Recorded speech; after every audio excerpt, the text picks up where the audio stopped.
El sonido es la última etapa de una producción audiovisual y hace 92 años que nació como el más grande desarrollo del cine. La importancia que le suele dar el director está proporcionalmente ligada al grado de profesionalismo de un realizador. El diseño sonoro es entonces lo que termina de darle al espectador esa mezcla de sentimientos y magia que está ante la presencia de una película.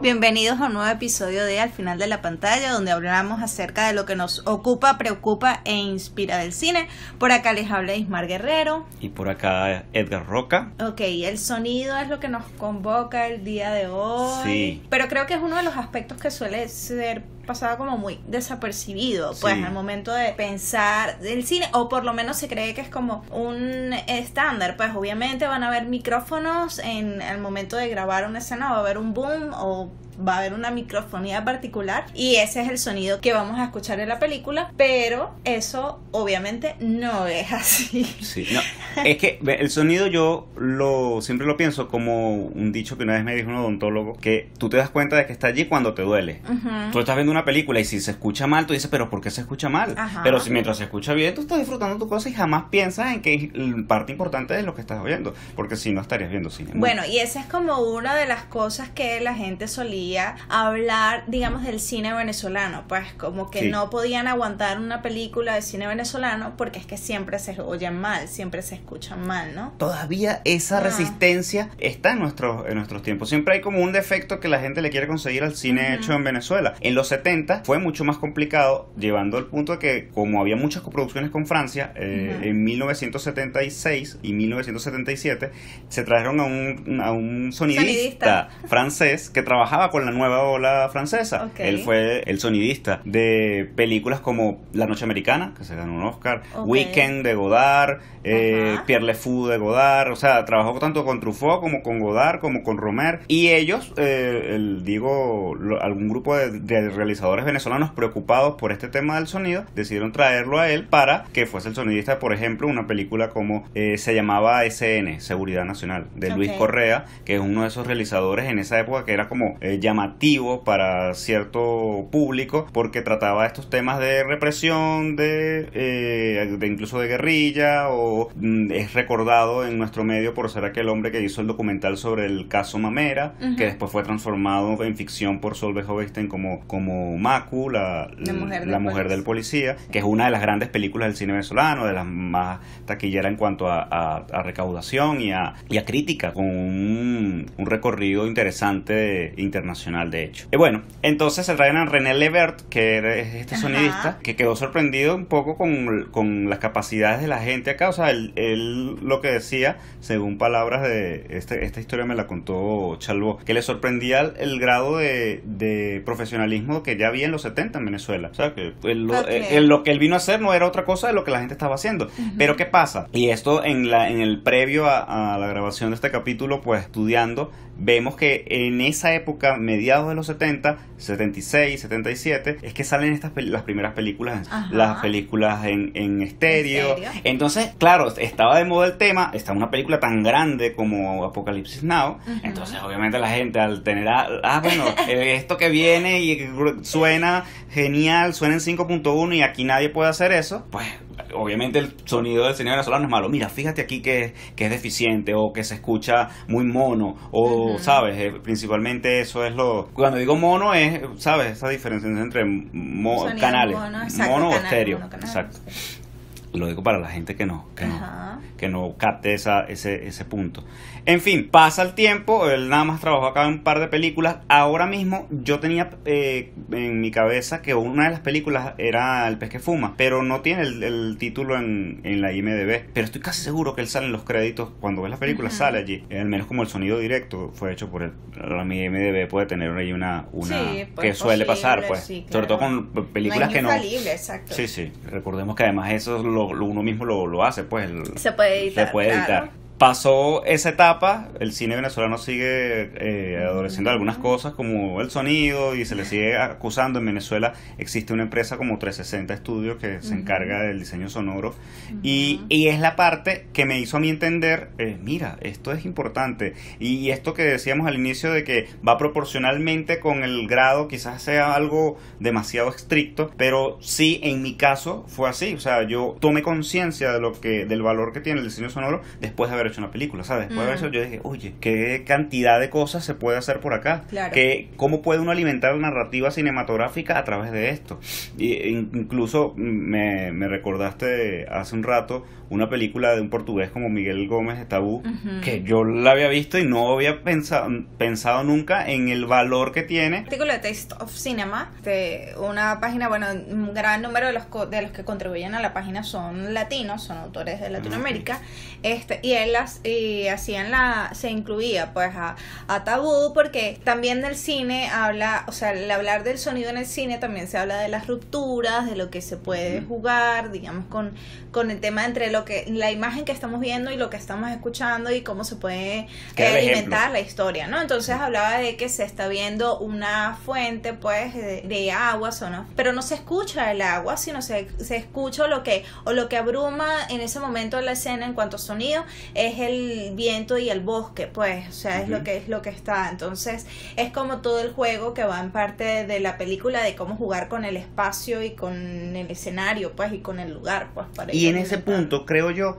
está el secreto, que es una cosa de algo logrado y algo no logrado. Porque, por ejemplo, si yo, creador o artista de Folies, se me olvida y lo coloco allí y el director lo ve y le hace ruido que no suene el agua, o choca eso, pero cuando no choca tú dices, oye, eso está ahí bien logrado. Si fue una decisión pensada, estos tipos saben lo que hacen y tienen claro cómo narrar, cómo mezclar todas las facultades de este arte, ¿no? Y si lo haces mal, pues por supuesto, repito, pues te brinca. Entonces, no tiene sentido, es un error del que mezcló, del que diseñó el sonido. Entonces allí va a estar también, es una cosa a veces un poco, yo diría que un poco random por momentos, porque puede que a alguien que le guste el cine de Hollywood ve Tabú, que yo te dije, es una película difícil de entrarle y le parezca una película lenta o una película, hasta le consiga eso y lo vea como errores, pero la película estuvo en Cannes, tuvo una corriente internacional espectacular y es considerada una buena película, al menos a nivel de festivales.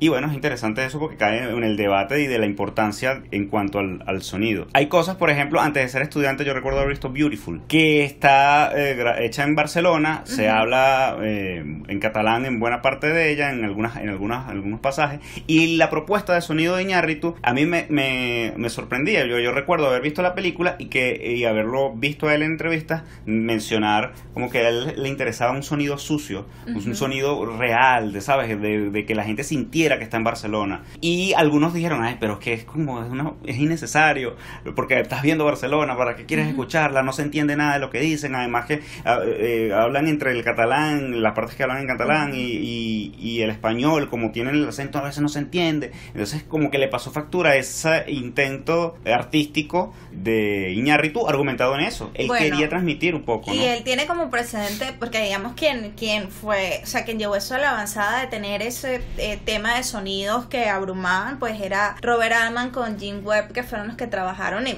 esto fue a partir de un documental que vi de Robert Altman, donde hablaban que él le solía colocar microfonía o capturar puntos de sonido para capturar todas las conversaciones que se daban en determinado espacio y que fuera luego el espectador el que va a decidir cuál conversación es la que va a poner atención. Pues no es necesariamente que tenemos a nuestros protagonistas y en un restaurante y estamos viéndolos a ellos y no estamos escuchando, no, sino que si la gente podía agudizar su oído, podía tal vez escuchar la conversación que se estaba dando en la mesa de atrás o lo que estaban diciendo los mesoneros mientras estaban pasando. O sea, era una idea de que casi que la gente pudiera hacer su selección en qué punto iban a prestar atención, pues, y esto en su momento fue bastante revolucionario. Pues estamos hablando de películas en los 70 donde la gente, obviamente, existía un rechazo y por eso él siempre tuvo tantos conflictos, digamos, con el sistema de estudio, pues, claro, como tal, porque decían, pero ¿cómo? O sea, me estás pidiendo que no le ponga atención a los protagonistas, sino que me estás abrumando con un montón de otros sonidos.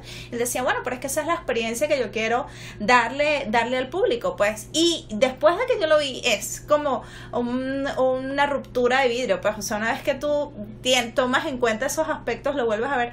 Me pasa ahora de que estoy en lugares con mucha gente y yo empiezo a tratar de captar conversaciones de eso, pero que si no, son ruido que me abruma y que está allí, pero que si yo puedo tratar de agudizar, trato de encontrar como conversaciones que se dan entre gente en distintos puntos, pues, en un lugar, ¿no? Y ahí es cuando tú ves, la atención de la gente no está siempre en una sola cosa, uno está en muchas partes a veces, sobre todo hoy en día, ¿sabes? Estás en estar en el teléfono, estás en una reunión y a la vez estás en la mesa al lado, que están hablando de alguna cosa puntual. Entonces creo que Altman, partiendo de ese principio, es muy acertado en lo que intentaba hacer, porque incluso ahora vemos que la gente va al cine y a veces ni siquiera los que están en primer plano les interesa, se ponen en el mismo teléfono a hablar, y quizás sí, para esa gente que se dispersa muy rápidamente, le pongas, viene todo esto que además viene, lo vamos a conversar también sobre Roma, por ejemplo, y el sonido como en diversos puntos de la sala de varias cosas que no tienen que ver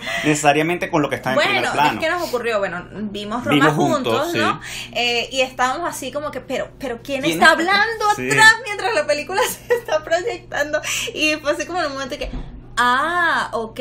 ¿Cómo que se llama el sistema? En un entorno, el Dolby Atmos, pues, que es con el que él trabaja y que obviamente siempre va empujando cada vez más lo que el sistema, pues, puede ofrecer. Él lo que, obviamente, si estuviésemos en en una sala donde tiene todo este tema del sonido, pues, para que se dé la distribución tal cual como es diseñado, pues, porque ese es el punto, ¿no? Incluso la fuerza de determinados sonidos, los niveles de volumen y todo eso es un trabajo realmente minucioso que hacen los diseñadores de sonido, todo el equipo de sonido. Eso, o sea, es sentir que hay una conversación que se está dando unos cuantos metros más atrás dentro de la pantalla de lo que estás viendo, y tú sientes que efectivamente se está dando como atrás de ti, como estás viendo, se está dando atrás de los personajes, pues, que son los que están, digamos, en el primer plano en pantalla, ¿no? Exacto. Entonces es eso. Y bueno, y hay cosas, el director tiene mucha potestad, o tiene toda la potestad del mundo, debería estar muy incluido en eso. Más bien es un error cuando no es así, y eso lo pagas tú o termina siendo una enseñanza cuando estás comenzando, porque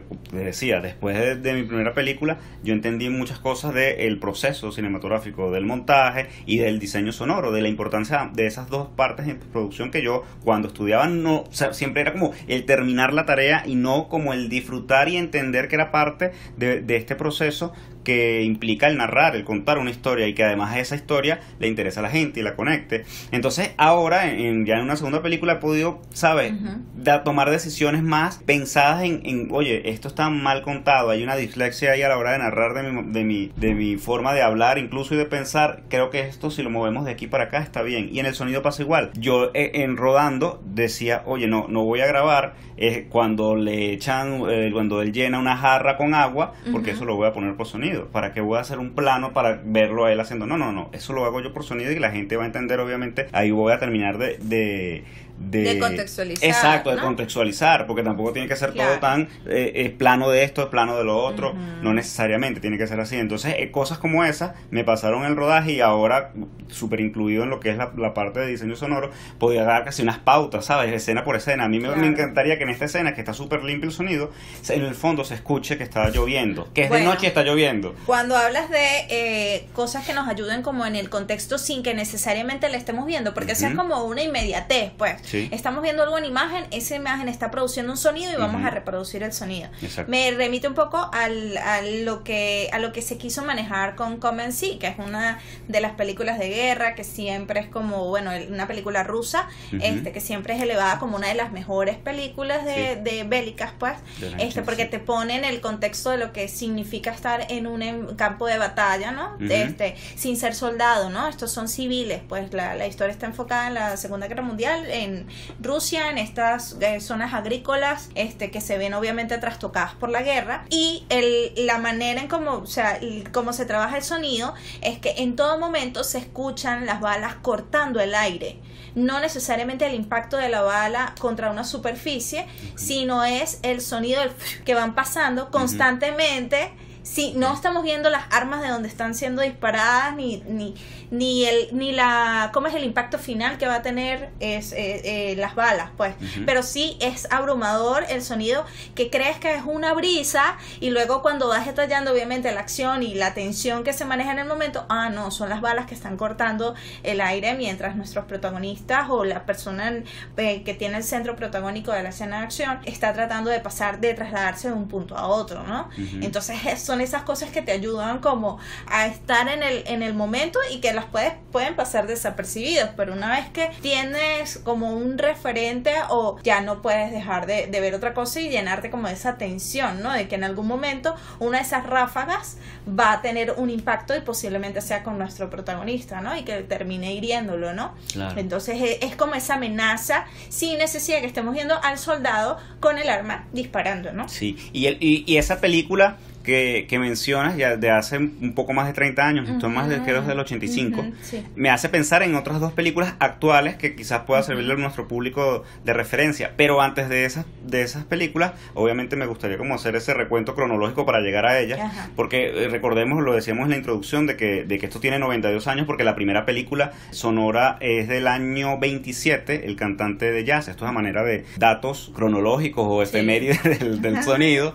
Tenemos todas, además, esta etapa entre el 27 y los 70, donde, por ejemplo, en Europa trabajaban con el sonido, grababan aparte, o sea, ellos en el rodaje grababan sin sonido y después doblaban, y de allí viene pues todo el tema del doblaje y todos estos chistes que sí, con el estilo italiano, con el francés, ellos procuraban grabar en campo el sonido directo, y bueno, todo lo que nos lleva a los 70, como les digo, en la época de los 70, como hablábamos del 5.1, del estéreo y del Dolby. Ahora el 5.1 es algo más avanzado, porque bueno, lo de los canales y la cosa digital, eso se ha desarrollado los últimos 43 años, y me lleva a dos películas que han trabajado creo de buena manera todo lo que a sonido respecta y al diseño sonoro. Una de ellas es Dunkirk, de Christopher Nolan, que ayer preparando el capítulo no lo pensé, pero me llega a la mente justo ahora que mencionas la película esta rusa, Come and See. Ok, la otra es Nace una estrella, la de Bradley Cooper, que estábamos haciendo nuestras quinielas, que sea la que se lleve el premio, que sea la que se dé el premio. Y es así que, o sea, ¿y quién se lo llevó? Nuevo, podría pasar desapercibido, ¿no? Ahorita no Bohemian Rhapsody, no. Por eso te estoy preguntando, para que te acordaras de ese momento lamentable.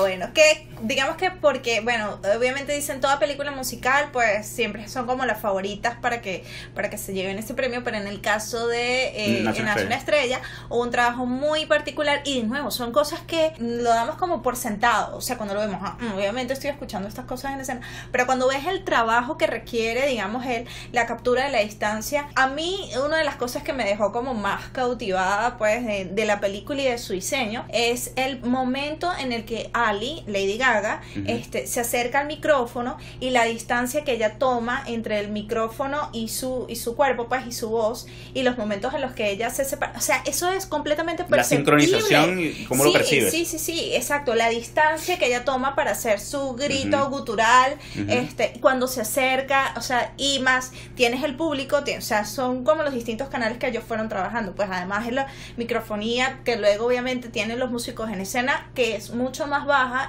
ellos graban en escena, pues ellos trabajaron en un volumen bajo, porque luego todo eso se recreó en estudios, pues para manejarlo, pero ellos necesitaban capturar los sonidos tal y cual se estaban produciendo, para luego de allí sí viene como el trabajo de ecualizar, pues, todos esos sonidos, ¿no? De estar entrando en detalle. Pero hay mucho trabajo allí del manejo del público, tienes músicos, tienes a gente tras bastidores, la tienes a ella tiene obviamente su micrófono, no la va a captar de manera uniforme, el micrófono depende de la distancia que ella tiene en cuanto a la microfonía. Entonces todos esos elementos hay un video en YouTube donde ellos hablan, porque también utilizaron la tecnología Dolby Atmos, y esa escena en particular, esa escena que además es tan épica, digamos, dentro de la historia, pues también lo fue en términos de la construcción del diseño del sonido y todo el trabajo que requirió pues manejarlo allí, ¿no? Así es. Y por ejemplo, en Dunkirk nos hace sentir parte de esa guerra un poco, de esa situación y todo lo que viven estos personajes.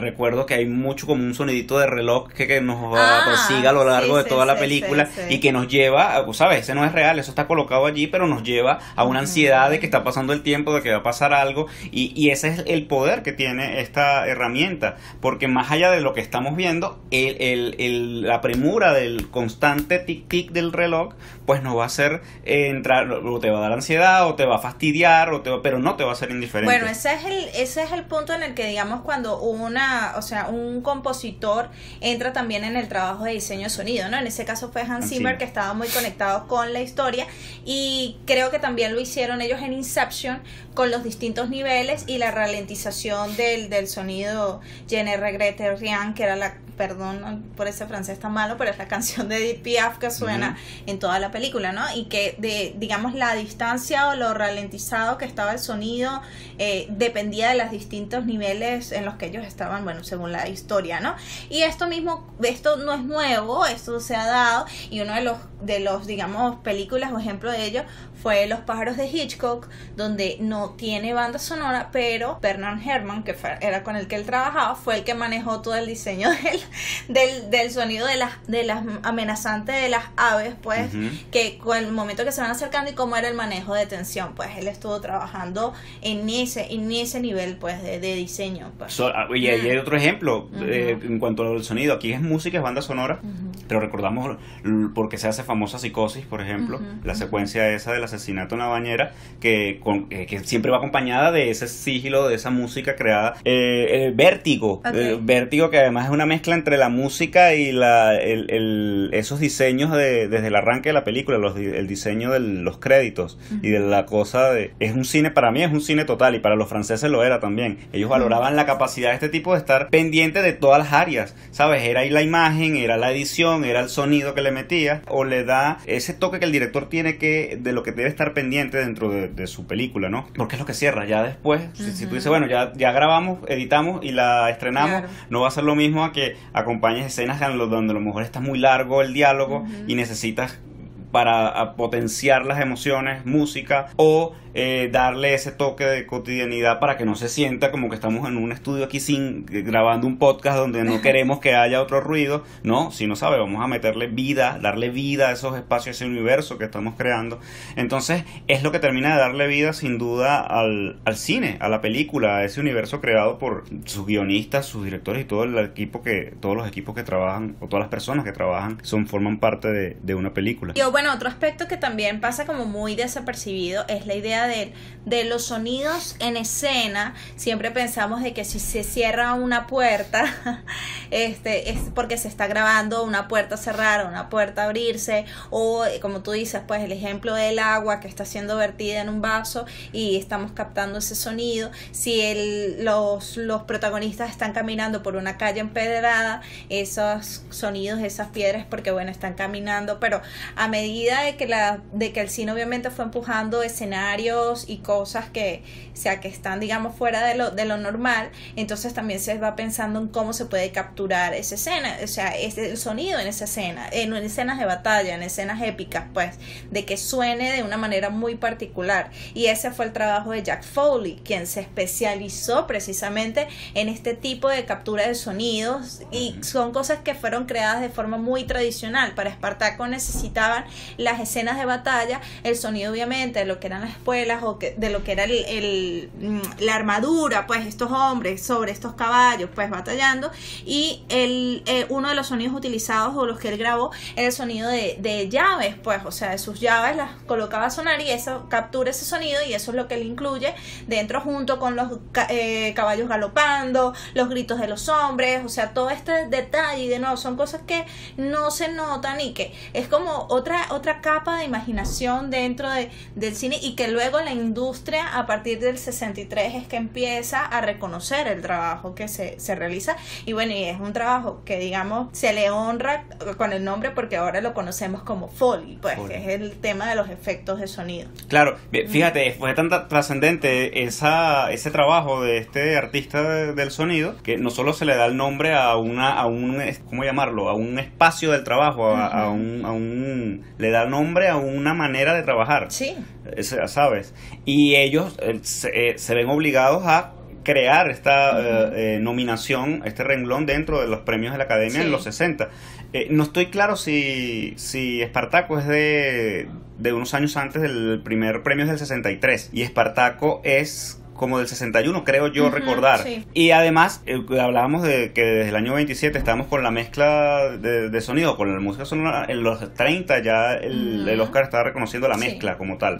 La mezcla, ya los avances que han ido llegando, pues han hecho crecer esto hasta llevarlo a nuestros días y que sea, como te digo, algo valorado, que creo yo va a seguir siendo. Por eso es que yo siempre, cuando la gente menciona que los Oscars son muy largos, hay que quitarles categorías, yo siempre peleo cuando mencionan las categorías del diseño sonoro o de la edición o de la mezcla, porque bueno, es tan fundamental dentro del trabajo de lo que se concibe como cine, pues, o sea, el cine es audiovisual, esto es el audio de lo visual, así que es inconcebible ver una entrega de premios de la industria en la que estos artistas y este equipo no se merezcan el reconocimiento. Por eso a mí no me importa cuántas veces salgan, no sé, los comediantes de turno y que tengan que explicar la distinción entre edición de sonido y mezcla de sonido. No importa, todos los años que eduquen a la gente en eso, no tengo ningún problema, pero esas categorías deben seguir. Este año las quitaron, ¿verdad? No es que la quitaron, sino digo que no salían en la gala, ¿o sí? No, salieron en la gala. Todas salieron, las que ellos dijeron que iban a quitar también. Sí, porque la gente, yo recuerdo, claro. Se revelaron, pues. Que una de esas es la fotografía, ¿no fue? Sí. Eran 4, era como las dos de sonido, la mezcla y el diseño. Cortos. La edición a cortos. Y la fotografía.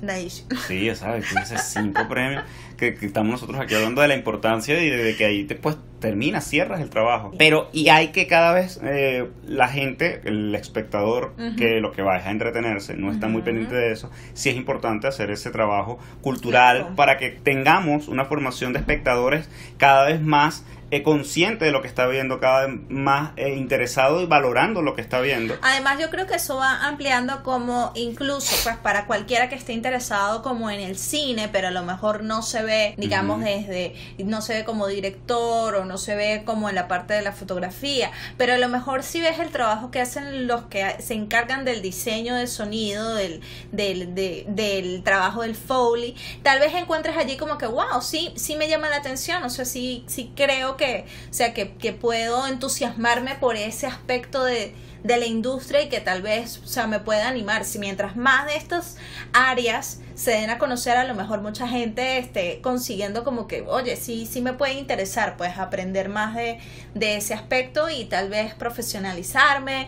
o especializarme en eso. Además que a mí me llama mucho la atención que ese sigue siendo como un renglón muy artesanal, con todo y que la industria ha estado avanzando en efectos visuales. El trabajo del Foley, hay un video de la creación del tras bastidores de El Último Jedi de Rian Johnson, donde por un momento van está la granja de George Lucas, que es donde está pues el estudio, y donde trabajan obviamente todo el tema del Foley.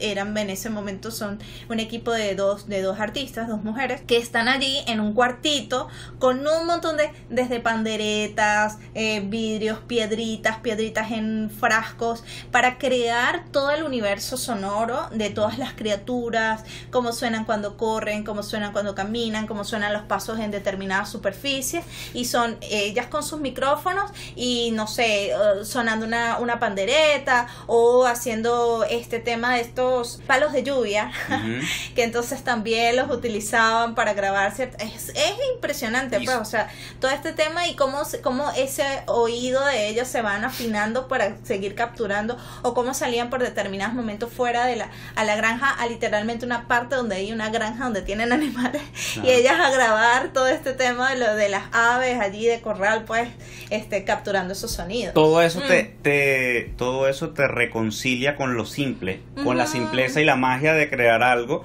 que puede ser, como tú dices, Star Wars, que es espectacular, pero fíjate, también tiene esa parte pequeñita artesanal que muchos artistas, además mucha gente interesada en eso, han creado incluso bibliotecas de sonidos gratis, Sí. porque a veces hablamos un poco mal de las bibliotecas de sonido, porque puede facilitarle el trabajo mucho a la gente hoy en día, Claro. pero antes de estar en biblioteca hubo un grupo de Alguien, artesanos que exacto. estaban pensando, yo hace poco me estaba escuchando la lluvia caer y la grabé, pareció interesante grabarla para escucharla y tenerla allí, además que a lo mejor la utilizo en la Bueno, película. yo estuve en una obra reciente de teatro y necesitábamos crear el ambiente del parque, y bueno, yo conseguí en uno de esos bancos de sonido el parque donde suenan las aves, donde suena el aire, donde ¿Verdad? suena, o sea, y tenía distintas, o sea, versiones, pues decían, si lo quieres que el parque esté al lado de una avenida, entonces allí Ese es también uno de los tienes mejores, sonido. de los mejores ejemplos, ¿verdad? De la fuerza que tiene esto de lo que estamos hablando. Yo vi la obra la semana pasada, donde mi compañera es